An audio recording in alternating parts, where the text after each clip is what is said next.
Olá, pupilos! Bom tê-los aqui novamente. Vamos conversar um pouco hoje sobre a questão do título. Havia prometido isso para vocês na outra aula. Quem não viu o vídeo, dá um confere lá, porque tem algumas dicas preciosas de condução de competência 1 e a 10ª dica que eu sugeri lá foi a questão da construção do título. Bem, quem me conhece, quem tem aula física comigo, sabe que eu defendo com veemência o uso e o emprego desse título. Galera, se você pesquisar, procura aí, dá uma lida, você vai perceber que muitos especialistas falam sobre a importância. Colocar um título é fundamental. Por uma obviedade, né? Vou dar um exemplo porque as pessoas, na verdade, os alunos desconsideram o título porque no Enem, por exemplo, assim como em outros vestibulares, ele é facultativo. E aí você fala, opa, não tem matriz de correção, ele não entra dentro de uma competência, então simplesmente não faço. Gente, não é por aí, porque apesar de fato ele não fazer com que você perca pontos em determinada competência, ele é obviamente a forma que eu tenho de capturar o meu corretor. O seu título atua como um rótulo, é o chamariz do seu texto. Em uma redação, gente, que o corretor não vai avaliar por meio de nota o título, quem está corrigindo a sua redação, que é um professor, é humano, ele obviamente tende a valorizar, ele tende a avaliar de forma mais positiva os textos que vão impressioná-lo. Então é claro que isso deve começar pelo título, certo? Ele vai fazer com que o corretor se apaixone de cara por você. Então não deixe de perder um tempinho para ele, ok? Primeiro vou dar algumas dicas estruturais e depois vou dar 2 exemplos de redações nota 1000 que trouxeram títulos interessantes. Porque a primeira coisa que passa pela sua cabeça é: como que eu vou fazer título criativo, galera? Gente, título não tem que ser... Vamos adaptar essa palavra criativo, certo? O título tem que ser autoral. Esquece essa coisa de que título tem que ser mirabolante. Não, título não tem que ser genial. Título tem que ter uma coisa: ele deve estar atrelado ao seu texto. Então não dá para eu ficar aqui criando títulos para vocês. Eu tenho como dar exemplos e mostrar, inclusive, aquilo que você não pode fazer em hipótese nenhuma. Beleza? Bem, primeira coisa, estrutural. Ele é conciso, curtinho, centralizado na sua folha e sem ponto. Porque título não deve ter verbo. Se não é oração e se não é período, não tem que ter ponto, ok? Nada de letra maiúscula para destacar. A ideia é que vai ser destaque, a autoria, o seu raciocínio que antecipa o seu posicionamento, é isso que o título tem que ter.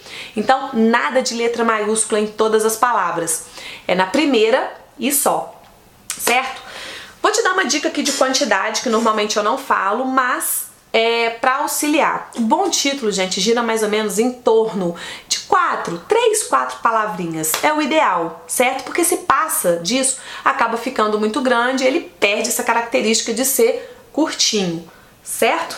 Então, lembre-se dessa ideia de que ele precisa conter poucas palavrinhas e eu tenho que mostrar o meu poder de concisão por meio dessa redução. Ok?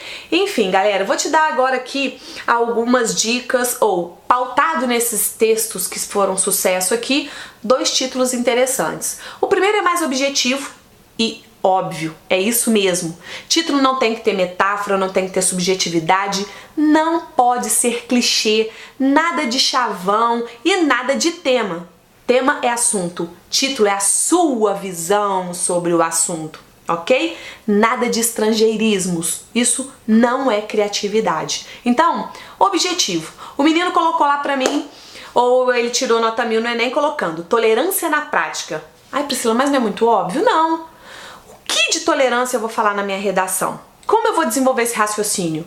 E como vou atrelar essa ideia à prática? Então o aluno, por exemplo, pegou lá o conceito de modernidade líquida do Bauman. Cuidado com isso, hein? Fica decorando só o filósofo e joga lá achando que tá bom. Eu tenho que atrelar esse raciocínio teórico ao meu tema. Se eu não consigo fazer isso, é barco furado, certo? Então ele pegou lá o conceito de modernidade líquida, falando, por exemplo, que as pessoas atualmente estão incapazes capazes de tolerar as diferenças e atrelou ao tema, que no caso era religião. E reforçou a ideia da prática, falando que a gente tem uma teoria linda, uma Constituição maravilhosa, mas que na prática nada funciona, certo? É básico, é um raciocínio possível, plausível no Enem, e o título contemplou essa coisa de associar-se ao texto, ok? O outro exemplo que eu trago para vocês é um pouco mais autoral, no sentido de chama mais a atenção. O menino colocou lá profecia futurística. Ele cita um autor que profetiza a ideia de um Brasil maravilhoso no futuro, desenvolve, explica o que esse livro trabalhou no primeiro parágrafo, e lá no finalzinho, na frase de efeito dele, ele coloca lá que se a gente seguir essas ações, né, coloquei a gente aqui, mas é óbvio que você não vai usar a primeira pessoa, seguindo essas ações, o Brasil vai ser, ou a gente vai conseguir concretizar essa profecia. Dica final. Quero colocar um título como esse segundo, né, associando a uma teoria, a um raciocínio. Desenvolva a ideia na introdução e não se esqueça de retomá-la na conclusão. Mostra para o seu corretor, essa ideia mostra, revela que você teve um raciocínio sempre concatenado, né? Desde o início eu consegui atrelar as minhas ideias de maneira clara, ok? Espero ter ajudado, foram dicas diretivas. Mas treine o título, ele faz parte da composição de toda a redação, ok? Um grande beijo, sucesso, te espero no próximo vídeo. Até lá!